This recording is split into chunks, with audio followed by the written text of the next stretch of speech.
Dang araw mga brad, tayo ay pupunta sa Gymkhana, ano ba yan, open play ng Ride Academy. Yan, so samahan niyo po ako, let's go. Radically TV. Let's go. So ano ba yung Gymkhana event or play ng Ride Academy? Actually, ito yung magandang venue para ma-hone yung iyong mga skills, you know? So dito hindi siya parang racetrack na talagang high speed yung mga likuan.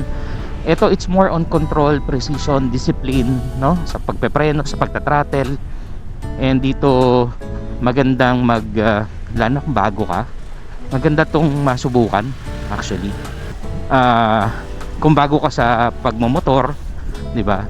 And speaking of bago, actually si Ride Academy, meron siyang mga class or parang school para sa mga bagong riders, nagsisimula pala magmotor or mag two wheels.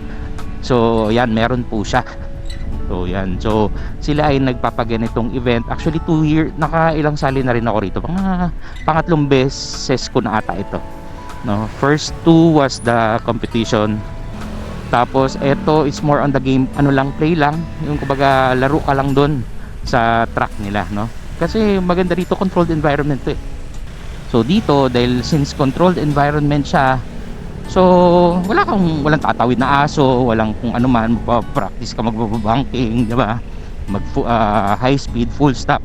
Actually hindi lang naman yun eh, marami kang matututunan sa pagsali sa mga ganito, lalo na yung pagiging aware, no? Yung kumbaga pati yung presence of mind pagdating sa mga sa mga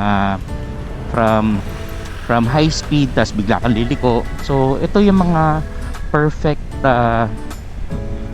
venue for yung mga ganong klaseng riding. So kaya ako, I encourage you, sali kayo, lalo na sa mga nag-electric. Kasi sa electric, dahil talagang di mo maalis, mataas talaga ang torque, no? Konting piga mo, talagang yan, bibigyan ka niyan. So kaya kailangan alam mo siya kontrolin, 'di ba? So yun lang naman. So dito din sa Gymkhana, masusubukan ang inyong mga build, no? So masusubukan ang inyong hindi lang skills, but also yung inyong mga build, 'di ba? Kasi dito mo mapapakinabangan yung acceleration, kasi sa mga turns, 'di ba, yung mga ganun. Hindi ako expert, ako gusto ko lang din matuto, 'di ba? Sabi nga, hindi naman ako bata, pero as much as possible maka-experience tayo ng mga ganito, 'di ba? Ayan. So kaya sinishare ko po ito sa inyo, yung mga ganito, no? Kasi yung dito sa Gymkhana, maaano mo siya, ma-apply mo siya sa kalsada, no? Sa pagiging defensive driver or defensive rider. Sabi ko nga, ang pagmamaneho ay hindi naman basta-basta. Kaya kailangan meron kang right skills din, skill set para sa pagsabak sa kalsada. Hindi yung basta marunong ka lang mag-throttle, di ba? Tsaka mamareno. Oo, maneuvering skills, yan, kailangan nyo po yan. So yun, so di ko na patatagalin. So i-highlight ko na lang lahat ng mga mangyayari ngayong araw na to. So, dito na tayo, Bazaar City. So ito yung first leg. So yung susunod ay sa Moto World at sa so yun,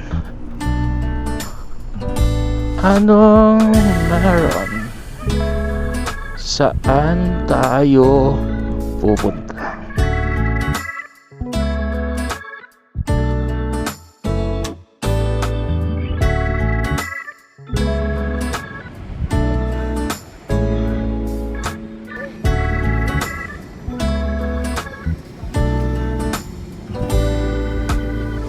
Competitions are being held worldwide across multiple countries already. and speed. That's our goal at this point. Left. So, I'm going in left. The cone will be on my left. Right. Mas maganda sir, natatakot ka kasi. Natatakot ka pa dahil nakahawak ka sa front. Oo nga. No? So, tanggalin mo muna yung kamay mo dito. Focus ka sa throttle control at sa brake control mo. Then, sa riding position mo, ipiti mo. Okay. Sige sir, buka ka sir. Buka. Sige, ipiti. Yan. Puta. Talikod ka pa sir. Talikod ka pa. Hindi, sobra naman. Tapos ipiti mo. Yan. Pag-ipit mo niya, huwag mo ibubuka yun ha. Pag-ipit mo, tingin ka lang doon sa harapan. Tapos tanggal mo na yan. Yan. Gusto ko doon ka lang pepreno ha. Tapos focus ka lang sa sa body position mo. Linaw tayo. Yan, linaw mo. Linaw mo. Sige, sige.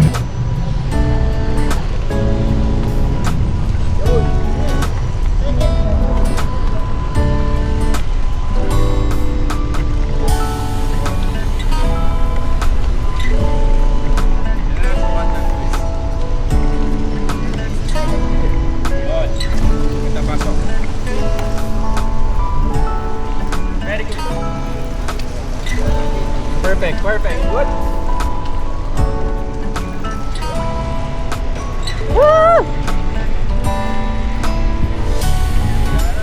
Nung binaligtad, gumanda eh.